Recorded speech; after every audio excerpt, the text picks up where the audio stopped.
Hi, I'm Tim, welcome to our channel, and thanks for logging on. Today, by popular demand of one special client, I present the Parmigiani Fleurier Tonda Chronor Anniversaire, a limited edition of 25 pieces. Amintus, this one is for you. So this timepiece celebrates 20 years of Michel Parmigiani building watches under his own name. Established in 1996, Parmigiani Fleurier has grown to become one of the most uniquely integrated and vertically integrated manufacturers in Swiss high horology. And this watch, 18 karat gold with blue enamel dial, celebrates 20 years of success. Now the watch is large. On my wrist, 16 centimeters in circumference. The timepiece is 42.1 millimeters across the broad of the case, from 9 to 3, not inclusive of the coaxial Rattrapant pusher in the crown or the chronograph pushers in the lugs. Now, the timepiece is generously sized, but not oversized. It doesn't have a bulk to it. It has a grace to it. 14.6 millimeters in thickness. You can see it has a generously sloped conical bezel, such that it will actually slide fairly easily underneath a formal cuff or a dress sleeve. It wears well with the suit, but it's perhaps better unencumbered by sleeves. This is a watch designed to be seen. Now, Parmigiani's signature teardrop lugs are present in force. If you measure from extremity to extremity, the span across the wrist is 51 millimeters, but those lugs are worth mentioning because they change the way the watch looks and wears. An innovation of Michel Parmigiani in the 90s, the idea was to create a case form that separated the lugs and their function from the case and its functions, the end result being better conformity to the curve of a wrist, and you can see the effective camber that those lugs create. There's a reason why Parmigiani is stuck with the design. Now the strap is fascinating because it's exceptional, but also because it's one of the few pieces of this watch not created by a Parmigiani family company. Instead, it's created by longtime partner Hermes, a wonderfully supple, almost buttery smooth, matte finish, brown, almost rusty toned alligator leather. It has folded flanks, monotone stitch, and substantial bolstering down its center. Well, this normally creates stiffness in a strap. This one is so smooth that it simply creates body, so that visually it flows quite seamlessly into the swell of the lugs. Now again, that shape, the teardrop echoed in the pin buckle, there isn't a single square millimeter of this watch that has not been thoughtfully and self-consciously styled. There is no default design at work here, and the pin buckle, like the rest of the watch, created by a Parmigiani family company. You'll also note on the underside of the strap a wonderful distressed calfskin leather, incredibly supple. As soft as the gaiter is on the top, the calf is even smoother on the bottom.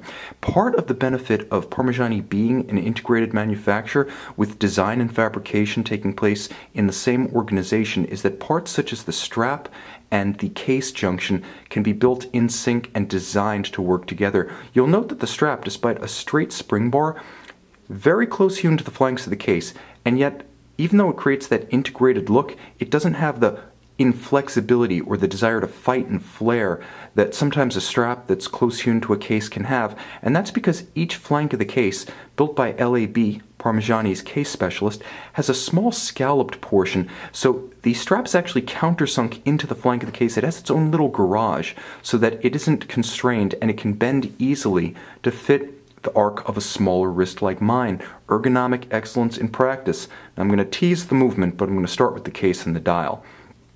Now, of course, built by LAB, the case is sensuous and distinctive. Compound curves are everywhere. There does not seem to be a single line that flows in only one direction. It has a sensuality, almost a biomorphism to it that distinguishes it from almost anything else built in Switzerland.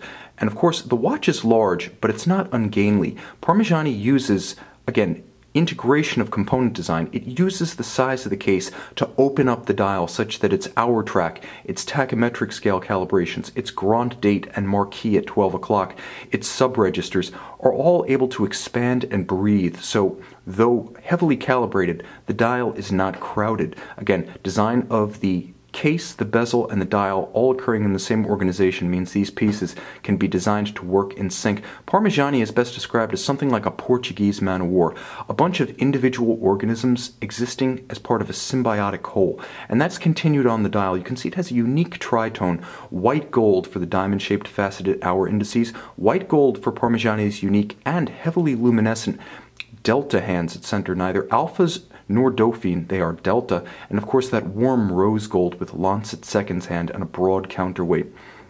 Of course, there are some hidden delights. The first being the fact that the dial is entirely in grand faux enamel. Multiple firings at up to 800 degrees centigrade, as many as 20 are used to create this incredible gloss sheen. Vitreous paint eventually hardened, solidified, stabilized, and finally treated to exhibit all of the calibrations, the white marks atop the blue. It has the look of something that's permanently wet, almost as though you could plunge a finger deep into the dial. Again, it's designed for longevity. Like the rest of the watch, like Swiss high horology in general, the idea is to transcend time, and enamel dials over the years, they don't bow to the effects of UV rays, they don't bow to the effects of moisture, they retain that gorgeous gloss gleam deep into their lives, which, I'm sorry to say, Amintas will probably outlive you. But that's a reassuring thought when you're buying from the absolute top shelf. Now, the Rattrapant or split-second system allows you to time two concurrent events, such as two runners around a track, two cars around a racecourse, or two yachts at a regatta. After the first crosses a reference point, such as a finish line, you stop it using the coaxial pusher in the crown. Then, when the second, perhaps car or yacht or runner, passes the reference point, again, you stop that second's hand, and that split, the difference between them, is the distance between the runners, the race cars, or the yacht. Now, of course, you can resume the counting for the next lap, the next turn around the course, the next run around the race course. That's the advantage of a split-second chronograph. Two events timed simultaneously, and you don't have to even reset the chronograph to resume timing. Now, the movement is perhaps the pièce de résistance of this watch. As beautiful as the case, the dial, the strap are, the movement is really the heart and soul of this watch. Now, Parmigiani companies, whether Eta Calpa, Cadrance Habillage making the dial, LAB making the case, or Valche Movement, of course, building the caliber PF361, all are focused on building an extraordinary timepiece, and there is nothing more extraordinary in this watch than the 18-karat rose gold bridges and plates of this movement. Over 300 parts, 35 jewels, all working in sync. It all starts with the balance, oscillating at 10 beats per second or 5 hertz. The higher frequency allows it to defy the frequency of vibrations experienced typically on the wrist.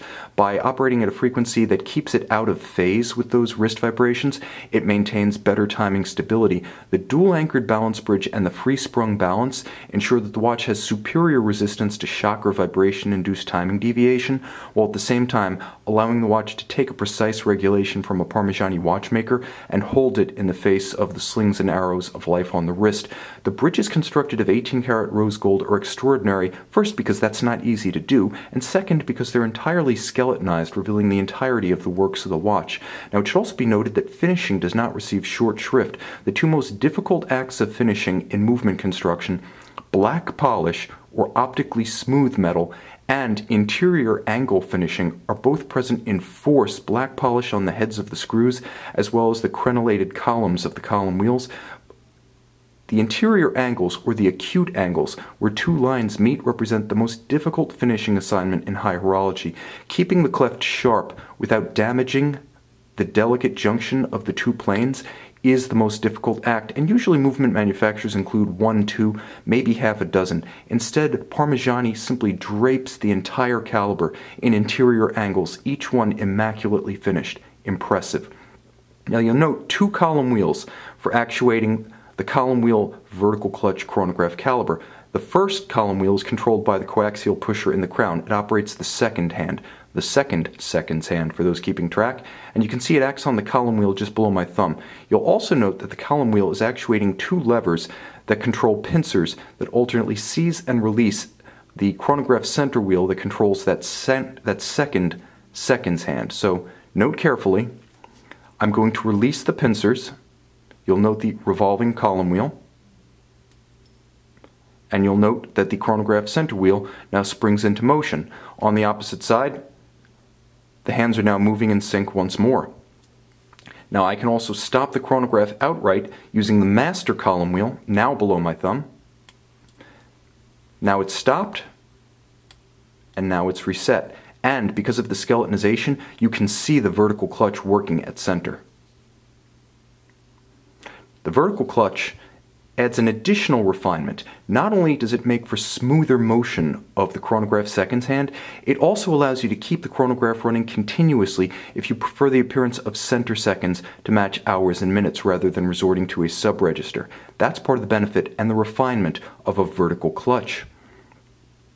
Finally, the watch, manually wound, features a mainspring enabling a superior 65-hour power reserve, extraordinary in light of the high beat balance, which conventionally reduces power reserve. And again, no stone left unturned, no detail overlooked. You can see through the skeletonized bridges the mainspring barrel, blazoned with the image of the Teardrop Lug, the icon of the Parmigiani manufacture. Well, you can see this watch on our channel, but unfortunately, this one's already been claimed. Aminta's, congratulations, enjoy your new watch.